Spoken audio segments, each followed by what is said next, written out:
Right now by phone is Congressman Charles Boustany. Welcome, Congressman. Thanks very much for joining us. With you this morning. What are your thoughts this morning after another horrific act, this time in Lafayette? Well, this is a terrible tragedy, and my heart, my prayers go out to the families, victims. What we know is that, and I think you just reported, that the gunman seems to have been acting alone. He committed suicide on the scene. One other victim died on the scene. I got reports that a third victim died later at the hospital. A total of 9 were injured. Terrible tragedy. And right now we're trying to get all the details straight, the facts. Our law enforcement folks on the ground are doing a wonderful job of piecing this together. It's just a horrible situation, and we will get the information. We'll dig through all this, and then certainly release information as it becomes available. I have gotten word that this individual had some sort of a criminal record. I don't know the details yet, and law enforcement has not released his identity as of this point in time, but it appears it was a lone perpetrator. Yeah, we're waiting on a news conference from authorities in about 10 minutes to find out more about the suspect. But, Congressman, let me ask you, the debate obviously has quickly turned toward gun control, getting guns off of the streets, as well as mental health and identifying people who need help to get ahead of these things. Where are you on these issues? Well, this has been a very heated issue across the country in light of many of the events that have occurred. And let me just say, this is not the time to take knee-jerk action about what happened with this particular incident. This is a nation that has embraced Second Amendment rights, but with that comes responsibility. And I think the fact of the matter is, in a nation like this, as big and diverse, there will be problems from time to time. And problems will arise when guns get into the hands of people who should not have them, whether they're criminals or individual mental health problems. And I think we need to continue to look at as to how we can refine the system.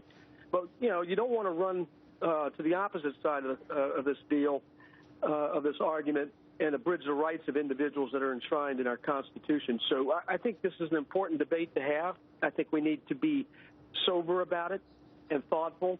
And I think first and foremost with this case, we need to get the facts and understand exactly what happened. What are you looking for mostly to learn in this press conference? Well, I want to know exactly what happened, if there are any other details in this. I would be curious to know if this individual, to what extent he had a criminal record, and if so, how did he get guns? Was he in possession of a gun legally or illegally? I would like to know what type of mental health history he had. I mean, these are really important issues. But I think right now, a couple things. One, let's get the facts of what happened. Let's be respectful of the families and their victims and the victims. And as Bobby Jindal said earlier, I think our community kind of needs to get together and understand what happened. But the fact of the matter is, get the facts, learn from those facts, and see what we can do from there. Dagan McDowell.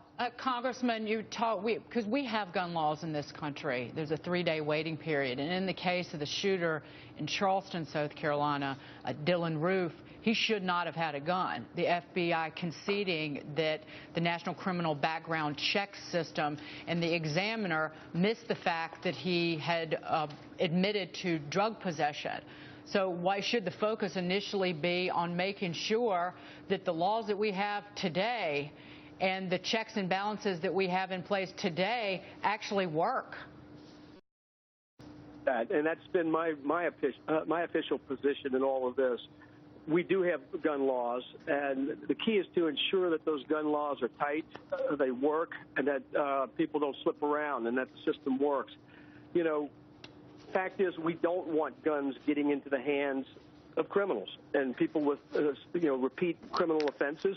We don't want guns getting into the hands of those with serious mental health problems. And we need to, certainly we need to pay attention to our mental health system. As a physician, I have deep concerns about deficiencies in our mental health system. There are things that we could do to improve that. Right. But I think with the laws, let's make sure that these laws are being enforced and that the gun, the background checks are working. Joe Tacopina, you mentioned earlier that this is going to spark lots of debate about mental health as well as carrying guns. Yeah, I mean, it's always the aftermath, right?